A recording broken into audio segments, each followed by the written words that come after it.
निशाने पर कीव था, ये पहले दिन से मालूम था। युद्ध की शुरुआत हुई, मालूम था कि रूसी सेनाएं कहां तक आगे बढ़ रही हैं। 18वां दिन है आज, लेकिन उसके बावजूद तीन तरफ से आगे बढ़ती हुई रूसी सेनाएं दिखती हैं। उसकी घेराबंदी की बात होती है, लेकिन कीव 18 दिनों बाद इस समय अगर लड़ रहा है तो ये रूस की रणनीति है या रूस की लाचारी, देखिए इस रिपोर्ट में। रूस ने यूक्रेन पर मिसाइलें दागी। रूस ने यूक्रेन पर रॉकेट बरसाए।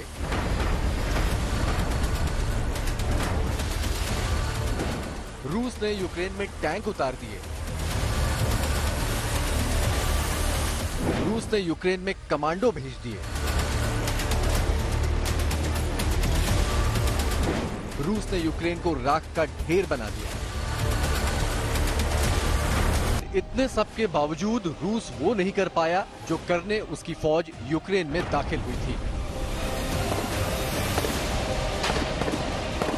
यूक्रेन को घुटनों पर लाने की पुतिन की ख्वाहिश अब भी अधूरी है। यूक्रेन पुतिन को खुली चुनौती दे रहा है कि फतह हमारी लाशों पर ही मिलेगी। कीव पर रूस का कब्जा तभी हो सकता है जब वो लोग हम सबको मार डालें। अगर उनका मकसद यही है तो आ जाएं। रूसी फौज कीव में दाखिल तो हो सकती है, लेकिन यहाँ उसे अकेले ही रहना होगा। हमारे बगैर लाखों रूसी आ जाएं तो भी हमको कब्जे में नहीं कर सकते। राजधानी कीव के चारों ओर घेरा डालकर बैठी रूसी फौजें हों या पूर्वी इलाके में घुसे रूसी टैंक और उनके मददगार विद्रोहियों के कैंप, या फिर क्रीमिया की ओर से चढ़ाई करती रूसी टुकड़ियां, यूक्रेन की फौज हर जगह पलटवार कर रही है।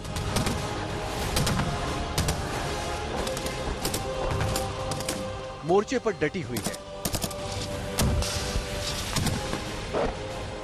मैं इस वक्त रूसी और यूक्रेनियन सेना की फ्रंट लाइन से 2 किलोमीटर आगे हूं और ये मेरे पीछे आप देख रहे हैं, ये एक इन्फेंट्री कॉम्बैट व्हीकल है रशियन फौज का, जो परसों रात को तबाह किया है यूक्रेनियन आर्मी ने। सवाल उठ रहा है कि आखिर इतनी भारी भरकम फौज और एक से एक मारक हथियारों के जखीरे रखने वाले रूस को यूक्रेन को झुकाने में इतना वक्त क्यों लग रहा है, जबकि दोनों देशों की सैन्य क्षमता में कोई तुलना ही नहीं है।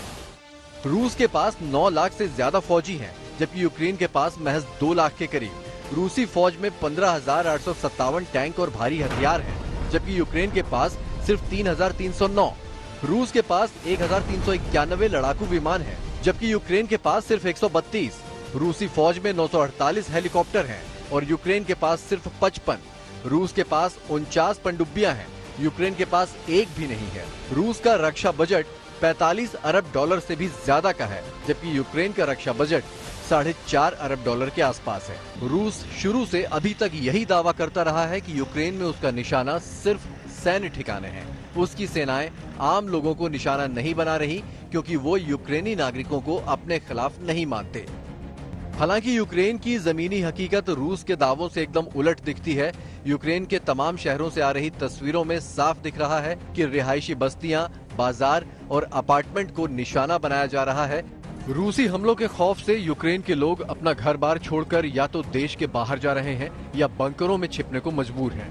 जो बच गए हैं वो हथियारों का क्रैश कोर्स कर रहे हैं। तो जो प्रशिक्षण एक आम सैनिक को 3 महीने में मिलता है, वो इन सभी लोगों को 3 दिन में पूरा करना पड़ता है। कलाशनिकोव राइफलों की ये ट्रेनिंग जो है, ये क्लास में पहले की जाएगी और उसके बाद ये जाकर बाहर अपनी निशानेबाजी का अभ्यास करेंगे। लेकिन समय इनके पास बहुत ज्यादा सीमित है और उतने समय में ही इन्हें पूर्ण रूप से एक सैनिक के तौर पर तैयार होना। यूक्रेन के इस हालात पर भी रूस का अलग ही दावा है। रूसी मीडिया के हवाले से कहा जा रहा है कि यूक्रेनी फौज नागरिकों की आड़ लेकर घरों और बाजार में छिपकर रूसी फौजों पर हमला कर रही है। सिर्फ ऐसी नौबत आने पर ही रूसी फौज रिहायशी इलाकों को निशाना बना रही है। कीव से श्वेता सिंह, राजेश पवार और गौरव सावंत के साथ आज तक ब्यूरो।